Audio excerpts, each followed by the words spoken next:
Okay. Hopefully you're seeing all of my crazy windows open right now on my computer.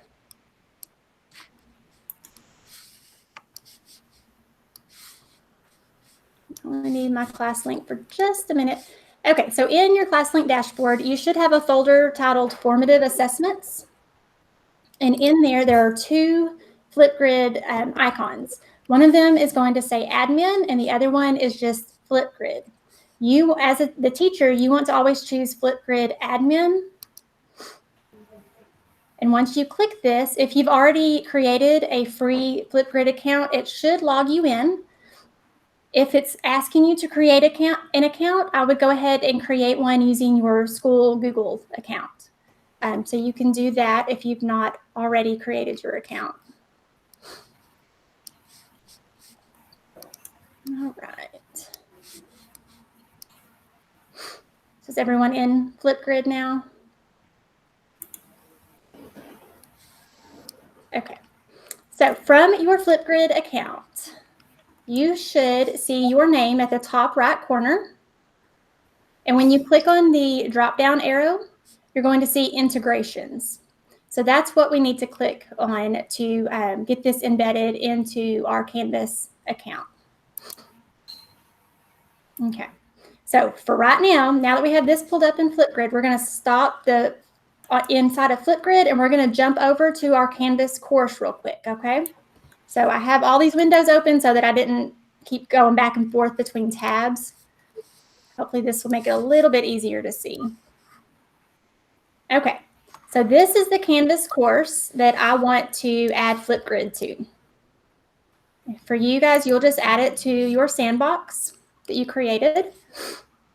Okay, so once you're inside the course that you're adding Flipgrid to, you're going to click on Settings.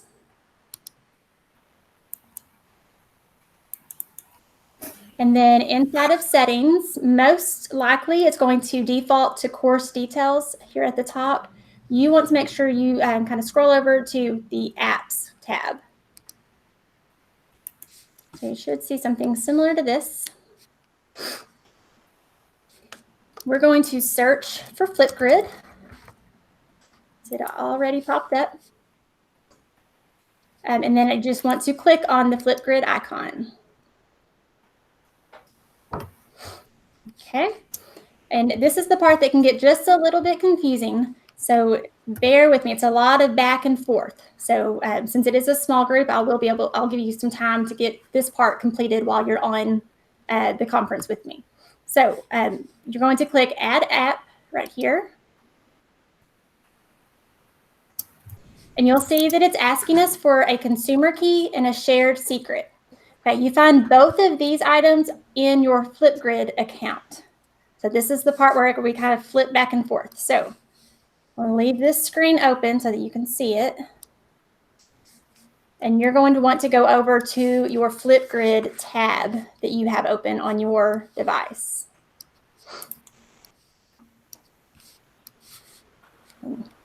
Talisha, am I still with y'all? Okay. All right, so now that we are on our Flipgrid account, I need to, you probably just see this red Add New Integration button. If you've not added Flipgrid to any of your Canvas accounts previously, then these will not show up for you. So I'm going to click Add New Integration. And then I like to name it whatever I have named my course. So I think I already have one named the previous course name, so I'm just going to come up with something different. Oops. I can type.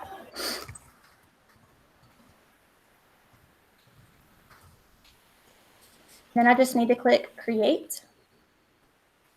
You'll see it created a new rectangle here for me with a consumer key and a shared secret. So now we're going to copy each of these one at a time. So I'm going to start with the consumer key. Remember, this is the title of the course that I want it to go in. I'm going to click Copy here. Then I need to come over to my Canvas course. Remember, we left this box open.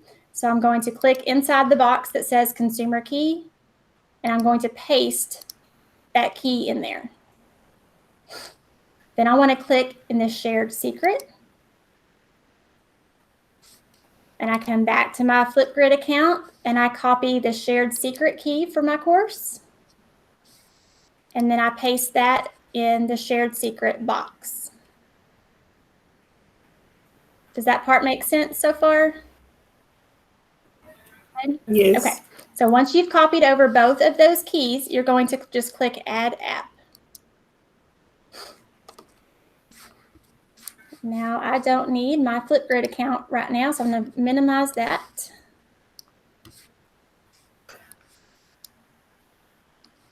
Okay.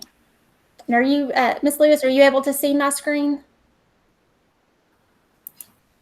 No, I still see you. Well, let's see what we got going. Try clicking on the 3 dots down at the bottom of your Google Meet screen. And you should have the option to change layout.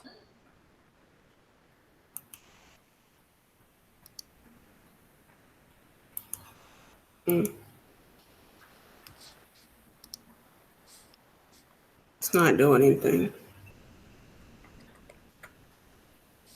Change layout. You could either choose, I would try sidebar.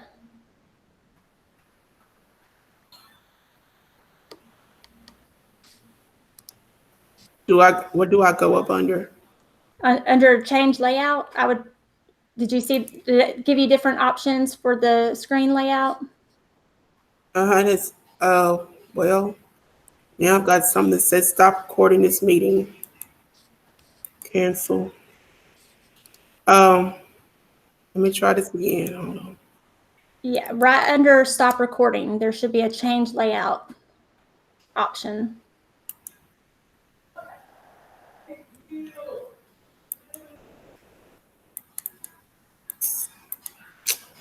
I definitely want you to see my screen. It's going to be real confusing if you can't see what I'm doing.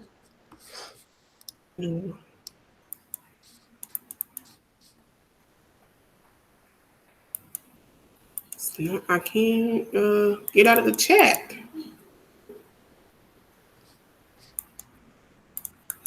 I don't know what's going on with my screen.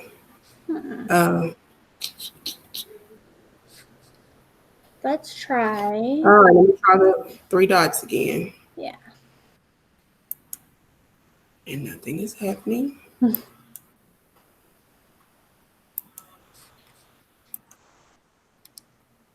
Okay, you said click change layout? Yes. Okay. It went straight to stop recording this meeting. That's the only option you see is the stop recording? Yeah. What was on the side went away and this popped up. Oh, that's interesting. Okay, let's try a different. I wonder if our Google Plus features are not enabled for some reason. Or Meet Plus. I wonder, could be. Okay, here I go again. Change layout. It says sidebar, tile, spotlight. Would I need sidebar? Do sidebar. Yeah, I do sidebar. I do too. Okay. I click sidebar. Okay, now I see it. Yay! All right. Yeah, you definitely want to see this part because it's going to get real confusing if you're just listening. Okay. So, all right. So, Ms. Lewis, do I need to show you where to find that secret key? Or did you understand that piece? I was able to paste both of the and get it saved under my navigation. Oh, good. Okay, so then you should be right where. Yeah. What I don't understand is when I made the the lesson in the module, am I supposed to put something inside of that? When I click it open, am I supposed to have something in there? In Flipgrid? Yes, and I'll show you that part. That's going to be coming up right now. Okay. Okay, so I've got it added now. And like you said, you have Flipgrid as an option in your navigation menu. So just to make sure that it's going to show up, we're in the Apps tab in Settings. I'm going to look in my Navigation tab.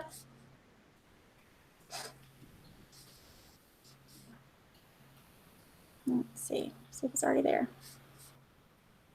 There it is. Okay.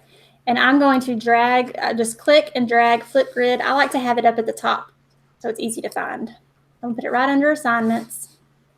And remember, anytime you make any changes in the navigation of your course, you always need to click Save. And so now you'll see, since I moved it underneath Assignments and saved it, it's showing up here in my navigation menu. Okay, so let me go back to my home screen. And we're going to create an assignment that we can use that Flipgrid activity in. So I'm going to click my plus sign. Just like any other assignment we've created, you need to make sure that we're adding an assignment here. Click New Assignment. And we're going to give it a name.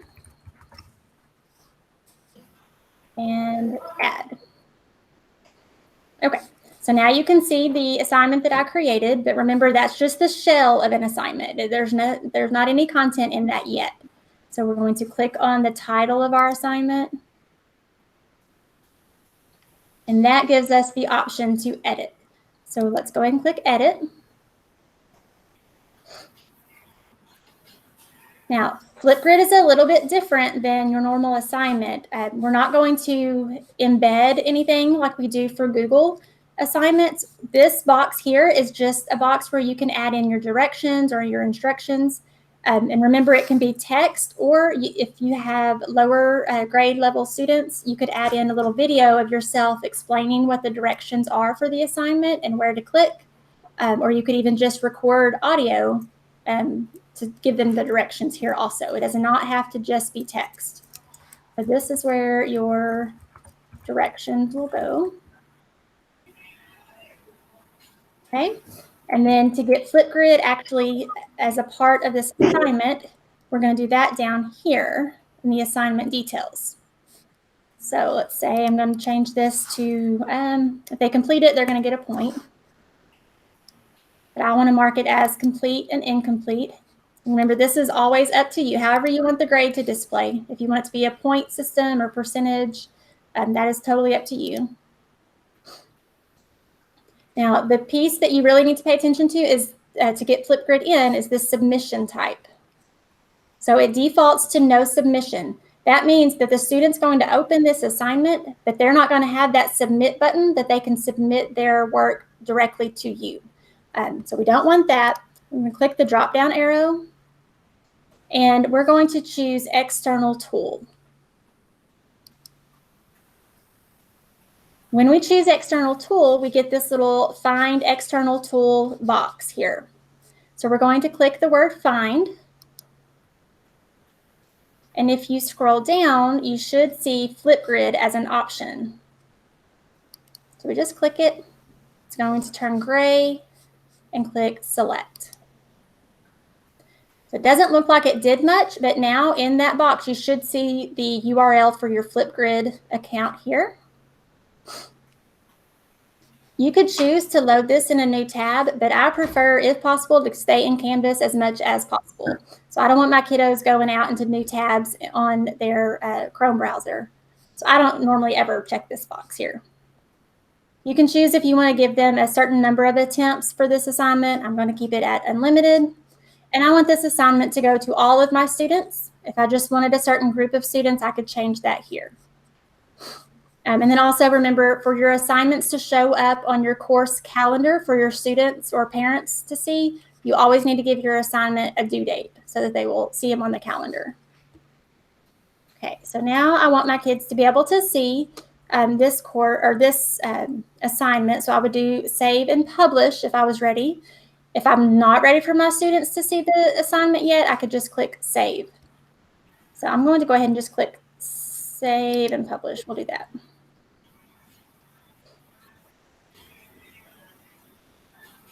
Okay. As soon as you click Save and Publish, or even just Save, this is what your assignment now looks like. So you see Flipgrid is now directly inside your Canvas course. But remember, all we did was integrate our Flipgrid account to our Canvas course. We didn't actually add any content to it. So as far as your course assignment for the summer learning course, you could stop here, take your screenshot, and send this in as your assignment. Because that's what we're actually wanting to see that you know how to do. For your actual students, if you're wanting to create an assignment, you would actually click in this box that says add a topic focus. And that is where you would build your Flipgrid content.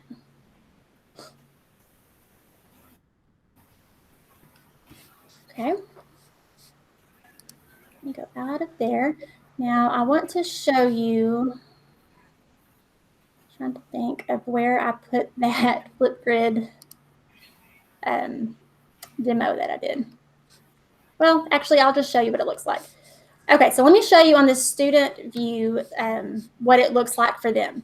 So I'm going to go ahead and publish my module so that I can see it on student view.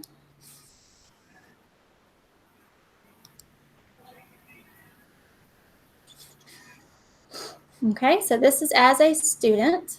I'm going to click on the assignment here.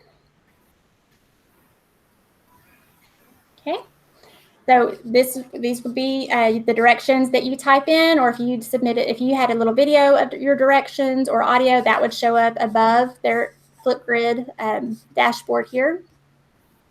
And they can scroll down. So notice I never left Canvas. I'm still inside my Canvas course. And for Flipgrid, if you've ever used Flipgrid before, all your students need to look for is this plus sign. So they would click the plus sign here. Here I am. So they click the video camera.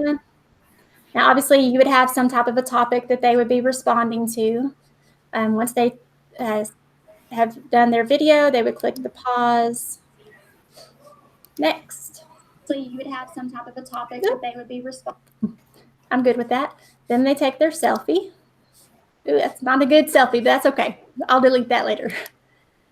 I just want you to see what it looks like in SpeedGrader. Okay, and submit that as a student. So that's what your students will see when they complete. Now, let me leave student view. That is a terrible selfie. I should have fixed that. Oh well, there's your laugh for today. Oh. Okay, so now as the teacher of this course, we like things to be as simple as possible when it comes to grading, right? So I want to go back to my, let's say we're in my grade book. I didn't change my navigation, so I got to find it in this course. Okay, grades. Okay, here is my Flipgrid assignment that I created. So I'm going to click on that. Now, I can already see that I've got some responses that I would need to listen to, but it's even better if you click on this SpeedGrader over to the side of your gradebook. It's going to open a new tab. Once you do that, inside of SpeedGrader, it will actually open up each of your students' responses one at a time. So you don't have to say on that dashboard and try to remember, oh, did I listen to this video, or which one did I stop on? If you open it up in SpeedGrader, it's going to show you one student at a time. So if I had more than just myself in this course, I could either click the drop-down arrow and it would list all of my students here, or I could just arrow over for my next student. You can play the responses directly inside of SpeedGrader. So you would have some type of a topic that they would be. Once you're done listening to them, you can grade it right here inside of SpeedGrader. Now, remember, I set my gradebook or my assignment up as a complete or incomplete. I didn't use a point system. So that's why those are my only options here. So I'm just going to say, okay, they've completed that. I could give them some feedback on their assignment here using either text, or I could leave a video or audio comment as well. But once I've given them their grade, notice their grade changes here, 1 out of 1, so they've earned their points. And if I go back to my grade book, You'll now see this was my student that I just graded, and they are complete. That assignment's complete. So to me, that is the coolest part about adding Flipgrid. Edpuzzle is kind of the same. It's very similar to that. Is that when you open it up into SpeedGrader, even though you're using an external tool, since it embeds so easily into Canvas, you never have to leave Canvas to view that tool again. You can do all, you can create the assignment within Canvas. You can go in and view the responses in Canvas, as well as grade it right there in Canvas. You don't have to keep jumping back and forth between tabs once you have that integration set up. Do you add Edpuzzle the same to your navigation the same way? Yes, ma'am. Yep, you'll go into your settings just like we did for Flipgrid, and then search Edpuzzle. And then even with Edpuzzle, it's in that top right corner, and you'll click on your name just like we did here to get that. And in the presentation for the Edpuzzle video, it walks you through those steps as well. Okay, so that is how to integrate Flipgrid. I can give you a few minutes if you want to go ahead and get yours finished and get that assignment turned in for Module 9, or we can go ahead and jump into Module 10 if you're ready. If you want to stay on for that, you're more than welcome, or if you want to finish Module 9 and come back for Module 10 on Thursday, that's great too. I'm just going to stay on. So perfect. Okay. So let me go into my demo, make sure I've got all my devices hooked up here. Okay, so we're going to start in ClassLink for Module 10. So let me just open a new tab. I'm actually not going to need any of these anymore. While you're doing all that, could I ask a quick question? Absolutely. My Google account is not yet linked to ClassLink, I think. I mean, I'm able to join through the invite you sent me, and that's fine. But I just thought maybe there's a simple solution on my end that I could. In ClassLink or in Canvas? ClassLink. Okay. Oh. Yes, we can link your Google account into ClassLink right now. Okay. And so are you able to get into ClassLink at all? In my classroom, yes, I did from my school computer. But, well, maybe not. I can't remember. I was up there this morning and someone was helping me, but I can't remember what I was in. Okay. And with ClassLink, we can connect your Google account to it, but for the first time that you log in, you'll actually use your network login. So your username in ClassLink would just be your last name, first initial, and then if you have probably 01 after that. Okay. That's going to be your username. So it's not your full Google email. Okay. Address. Okay. And then your password is the same password that you use to get into your desktop at school. Okay. Sounds good. Thank you. You're welcome. So that should get you in to ClassLink. Once you're in, again, at the top right corner, if you click the little drop down arrow, you'll want to click on Settings. And that's going to open up your profile. So there's really not anything that we need to do under the General tab. But if I click on Sign In, you'll see I have this Google account, and mine has the link icon has a red, it's turned red and it has a line through it. That is because I've already linked my Google account. Yours will most likely have the blue link icon. And once you click that, it's going to ask you to choose your Google account, just like anytime you try to connect it with Google. So you'll choose your EISD Google account. And that should connect it to where from this point on, you can choose that sign in with Google option for ClassLink instead of having to type in your network. Okay, great. Thank you. I'm in now, so I'm good. Perfect. Okay. So, and I always do this just so that if for some reason, well, to me, it's just easier to sign in with Google because it's just one button instead of typing in my username and password. I get kind of lazy like that. Right. And for some reason, also on my username, it starts to default as my email address. And if you don't catch that, you'll think that you're locked out of ClassLink, but really it's just the incorrect username. So I prefer to link my Google account. Okay. Now, the other thing that we'll want to cover today, this is actually what the assignment is for Module 10 of the course, but it's also going to help us in the future too. So in our ClassLink profile, right now we're on the Sign In tab, but we want to go over to Recovery. What this is they've given us options to be able to reset our password.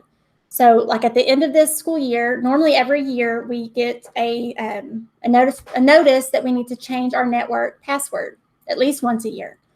And in order to do that in the past, we had to be on a campus at our desktop. Well, obviously that was not possible this year for our teachers. And so we had lots of teachers that were getting locked out of their ClassLink account because they were not able to reset their password. This is actually a new feature that was turned on.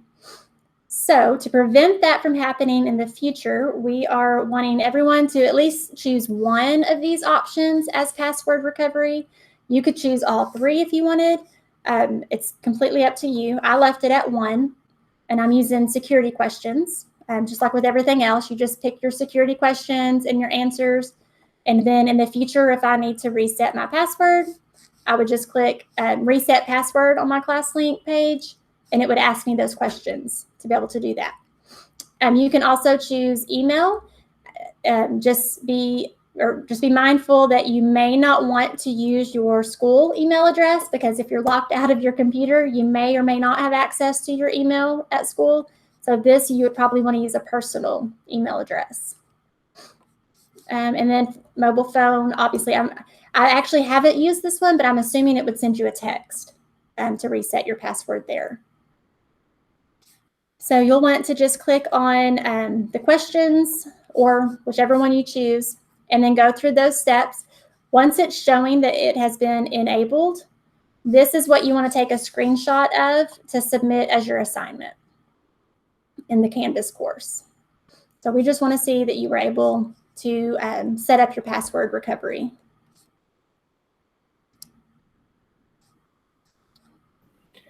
Okay, so I was playing catch up for a few minutes. So under my profile settings, then where do I go from there?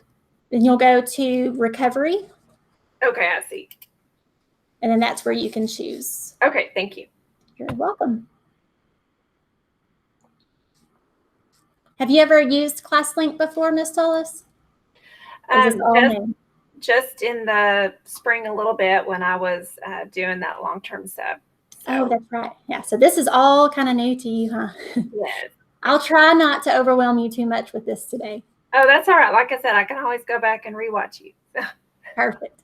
Okay, so those are the two kind of profile things that we wanted to go over today in ClassLink, but they have added a new feature in ClassLink that's called the Teacher Portal, I believe. And of course, Talisha, I said I wasn't going to open that presentation, and I don't have the video open.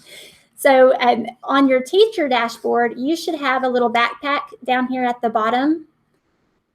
And what that does is once you have classes rostered to you, like with students in those classes, when you click on your backpack, your courses are going to show up on the screen that comes up. And that will let you assign specific apps to your students only. So instead of having each student log into ClassLink and go to the app library and add their own apps, you can actually force apps out to their dashboard so they don't have to go through the steps of actually adding the app themselves. So that's going to be down at the bottom. There won't be a whole lot for you to see there. In fact, you may not have the backpack option since you don't have classes rostered to you yet. But just know that in the future, it'll show up down here at the bottom if it's not there yet. Okay. Okay. One other thing that a lot of our teachers really like is being able to access their, what we call the H drive from home or from anywhere besides their desktop at their campus. And so their H drive is just their hard drive that they have on the network. And so through ClassLink, you actually have access to that as well. you can click these 3 lines here at the top left and go to My Files. Or down at the bottom of your dashboard, you can click the little file folder icon. Okay. And that should open a new tab. Yeah. Let's see if mine will load. There we go. Now, since we are having some network issues, you may or may not have a school network show up on the left menu side. I think it's there. Is it there? Good. Okay, and then you'll see H drive once it loads. And if you haven't saved anything to your H drive yet, yours will probably be blank, but as you can see, these are all of the different files that I have on my desktop. So even though I'm not on my desktop right now, I could access any of these files that I have saved to my H drive from anywhere. So whether I was just on a Chromebook or if I'm at home working remotely, you still have access to all of those files. Okay. So that's pretty neat. Yes. You could also pull your Google Drive up directly from here. I don't really see the need to do that, but if you want it all right there, you can do that as well. Okay, so let me go back to ClassLink. Okay. Hopefully that wasn't too much information on ClassLink, but I have one more that I want to show you that I think you'll find really cool too. I did find out after this morning session, Talisha, that teachers probably aren't seeing the classroom icon because the rosters haven't shown up in Skyward yet. So part of what I'm going to show you may not be available on your dashboard yet, Ms. Solis, but it'll be coming soon. Okay. Okay, so the next thing, what we call it LightSpeed Classroom, or sometimes you may hear it referred to as Relay Classroom. That's just because it's gone through so many different companies that the name changes, but the product's the same. So depending on who you're talking to, whatever they're saying, if it's got LightSpeed or Classroom, they're talking about this icon in ClassLink. And what that does is it allows the teacher to see all of her students' screens to their Chromebooks at once. So whether they're in the classroom with you or if they're working at home during remote learning, you still are able to access their computer screen. You can also see their browsing history. You can close out tabs that they might be viewing that they don't need to be on, all kinds of neat stuff. So let me give you a quick demo of what that looks like. Okay, so once you click on the icon in ClassLink, you will want to click on Classroom. That's where the LightSpeed Classroom or Relay Classroom comes from. Now, I don't have any students rostered to me in Skyward, but I do have several kids in the district, so they just love it that I've created a class with all of my personal children. Well, all but one. I missed one, and then this one graduated, so I can kick her out of my class now, I guess. Anyway, you are able to do that as well. Okay. Now, once you are in your classroom and you've got your rosters from Skyward already imported for you, those will show up in this little drop-down box here. So since I had to manually create my courses, that's what's listed here. But you would see like your homeroom, your math, your science course, anything that has a roster in Skyward would show up here. You don't need to add your own students. They will be in there for you. But you do need to go and set your schedule. So you would choose whichever course you're going to be using. What grade level are you teaching this year? First. First grade. Okay, so I think most of our elementary normally just chooses their homeroom. So that's completely up to you. Right. Since you're first grade, all of your rosters are going to be the same anyway, Right. with regard to students. So I would just choose one and set your schedule for that one. So we'll pretend this one says homeroom for me. Okay, and then you'll see that it says this class is not in session, view schedule. So you could click here to get to your schedule, or you could click more options and go to your class settings to get to your schedule. Now, again, mine's going to look a little bit different because I'm not an actual rostered teacher. So I choose to go ad hoc, which just means I can start or stop my class time at any time during the day. If Can I you interrupt you? First of all, am I slowing other people down? Are there no, you're actually the only one in here, so this is all for you. Okay, perfect. So maybe since this is the first time I've gotten on, like when I click on Lightspeed, it's just a blue screen. It says dashboard and it says sign in with. So I tried signing in with Google, and then it just cycles back to the same screen. Okay. And so then I tried clicking on the Lightspeed itself and entering my email and password, and then that told me that was invalid. Okay. I'm betting that it is, since Skyward hasn't rolled over yet for the new year, Right. you probably don't have an account yet Okay. in Lightspeed. All right. But I'll check on that and make sure that it's not Okay. supposed to be active yet. Okay, that's fine. So all that you will need to do for the teacher side to set up your course or your class in Classroom is set your schedule. Okay. Since you have your students every day for the same time period, hopefully in face-to-face, you would click on this custom, and then you would choose all of your weekdays here, and you would set the time that you want to be able to see their screens. Now, the maximum time you can set it for is 600 minutes, which should be okay. Or you could just add like a second class period if for some reason you needed to add additional time to your schedule. Okay. But I'm going to leave it for that. And then you would just click save. You won't have to worry about adding students, because even if you receive new students during the school year, once they are finalized in Skyward, at that night, they'll get uploaded into all of our programs. So you don't have to worry about that part. Okay. So let me go back so you can see what it looks like here. Okay, so I'm only doing this ad hoc schedule because I don't have a class. So since these are my own personal children, I went ahead and signed into a Chromebook here in my office as one of my kiddos. And I'm just going to set my session for 30 minutes for right now. As soon as I click start, you'll see I've got one student who I get this icon where I can click on the computer screen. The others, even if I hover over their name, that little icon doesn't pop up. That means they're not currently logged in to their device. Okay. So let me click on the one who is. Now, when I click on the circle with his initials, you'll see this computer screen pop up. This is actually a live view of what he is doing on his computer right now. So I could actually, if I was Brady, as I'm scrolling on his device, you'll see all of that show up on your teacher view.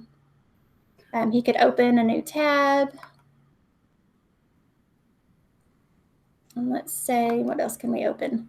If I want to go to Epic, just trying to open several different tabs so you can see what it looks like. ABC. So no matter what he does on his device, no matter how many tabs he opens, you have access to all of those. So even though they get a little sneaky and think that as long as when you walk by, you don't see it on their screen, that you won't know that they have, YouTube or something open in the background. Through LightSpeed Classroom, you have all of that in view without them even knowing.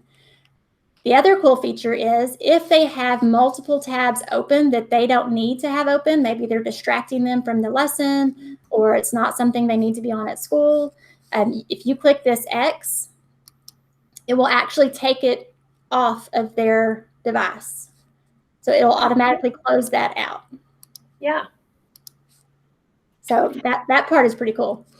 You also have the option to click on browsing history, and it will show you, it defaults to today, it'll show you the timestamp and what site they went to. And you could actually click on this. I'm not going to because I didn't click on anything on these sites from his device, but like if they went to YouTube or something like that and were able to actually get into it, if you click this link, it takes you to the exact page that they viewed, not just the general website. hopefully with first graders, you won't need this too often, but it comes in handy when you start looking at secondary students and what they've got going on in their devices. And you can also go back into previous days to see what, so if you had a sub in your classroom and the sub says, so-and-so was, when I walked by, it looked like he was on this, but then I couldn't see it. You can actually go to that day and see what their browsing history was to be able to pull up and see, at what time were they on those sites. Can they clear their history? Like if they cleared their history, can you still see? That's a good question. I have to ask Scott about that. I'm not real sure if they have access to that. You can also, while you're viewing your students, you can choose to record them. I haven't done that yet. And that's here. This is the screen that he's on his device. So you can see I'm kind of moving around on his ClassLink dashboard. Mm-hmm. But as the teacher, I could actually choose to record. And on the student device, it does not give me any indication that my device is being recorded. So if you're needing to, like if this is a recurring problem that you have with this child and you're going to need to have a parent-teacher conference, but you don't want the student to say, oh, I wasn't doing that or whatever, here's the proof right here. You can record it, and then you have the evidence. Right. And you can also record good things. If they're doing something, super creative, you could record that for future, to share too. Yeah, that's great. We'll try to think of the positive side of that. Yeah.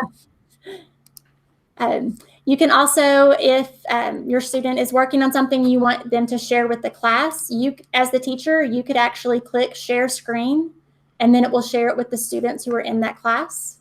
You can lock their screen so that they aren't able to get off of the screen you have them on. And with first grade, you won't run into very many problems with that. Secondary can get kind of tricky because if their times overlap on their schedules and first period teacher locks their device or locks their screen, and then they go to second period, and for some reason the two teachers' schedules overlap, then they may still be locked when they go to second period. So they have to, be very careful when it comes to locking and unlocking. Right. You can push a message out to them. It's not very robust here, but you can click need help, are you done, or great job. And once you do that, it'll come across at the bottom of the screen for the student, with your little comment there. Yeah. Okay. So that is if you click on one individual student. But if you're just wanting like a general overview or, kind of keep an eye on all of your students at the same time, if all of my students were logged in right now, if I click the little icon here, and I did that on all of them, I could then see everyone's computer screen at the same time. Or down here, I could do show all screens. Well, that'll be great for however much virtual stuff we're doing. Oh, absolutely. Because, even if they're at home, you're able to see. As long as they're logged in, to their device using their EISD account, you'll see all of their stuff here. Yeah. So you can kind of have that running in the background. That was another thing we had talked about, even if you've got, a para or someone that works with your class, even during virtual learning, that they could kind of keep an eye on that side of things, make sure everyone's on task while you're actually teaching the lesson. Right. So there's some really neat features to this. We can turn that back. You could come up here and give some rules if you wanted, like if you want to block certain sites or set it to where only certain sites are allowed for your students during the time frame that they're in your class. You would do that here. You could send out a link to all of your students at the same time if there's a certain website you want them to go to, through this send link icon. And then if you want to share your screen to all of your students, you could click this share screen from your menu, and it would push your screen out to all of your kids. Okay. Okay. I feel like I flew through that, but that is an overview of LightSpeed Classroom.